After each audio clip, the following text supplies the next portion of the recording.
Hello everyone, I am Amik Khan, currently pursuing BLLB from Vivekanand College of Law Legal. Currently I am also legal intern at Lexis and Company Law Firm. So my presentation topic is right to reject recall in India.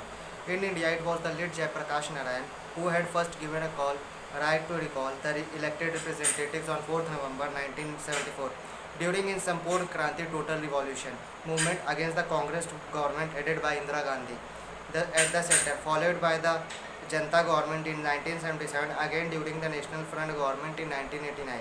The right to recall the elected representative has remained national. The process of formulation any legislation on the subject has been derailed by the political parties. It is a well-established fact that political leaders are reluctant to enact any legislation which depicts that they are hesitant to maturing into participatory democracy. In state of Madhya Pradesh and Mrs. versus Shri Ram Singh, Honorable Supreme Court observed that corruption is like cancer in a civilized society, which, if not detected in time, ensure to malign is the polity of the country, leading to disastrous consequences. It is termed as a plague, which is not only contagious but it, if not controlled, spreads like a fire in a jungle. Its virus is compared with HIV, leading to AIDS being incurable. It is also been termed as royal thievery. The social political system exposed to such a dreaded communicable disease is like to crumble under its own weight. Corruption is opposed to democracy, and social order is not only anti-people but also aimed and targeted at them. It affects the economy and destroys the cultural heritage.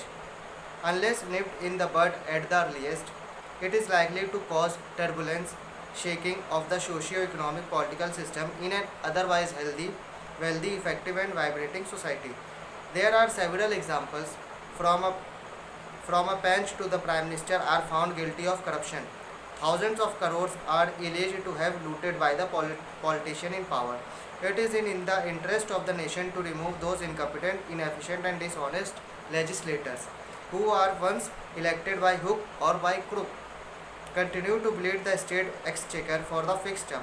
Current condition in India, where even the peasantry is articulating the need of new mechanism for empowerment, demands to have laws enshrining the right to recall must be viewed as important ingredients of the fight for renewal of the polity. Social activist Anna Hazare also declared his next line of action campaign for electoral reforms and people's participation in the allocation of land resources, considered key to fighting corruption. Hazare said the electoral reforms are need of the hour to weed out corruption. We have to reform the electoral system. We need right to reject and right to recall, Hazare said.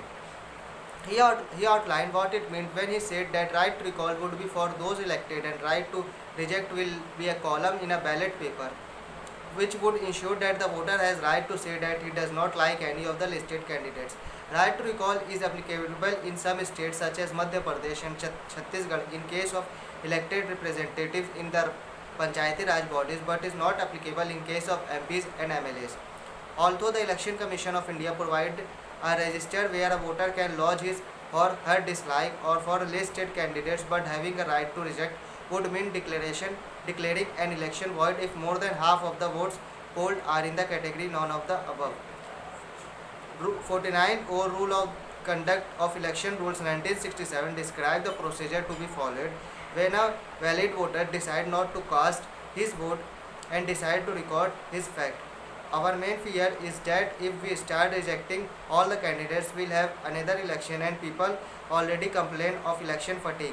Quraishi told Karan Thapar in Devil's Advocate program aired on CNN IBN. The CEC is however open to discussion with activist Anna Hazare, who has suggested that if all candidates spending crores in election are rejected by the voters, it will discourage them from overspending and would control election expenditure. In conclusion, we can understand that is a difficult proposal and impracticable also, but keeping in view of the role of money and muscle power being played in winning the election, the right to reject and right to recall is a befitting solution.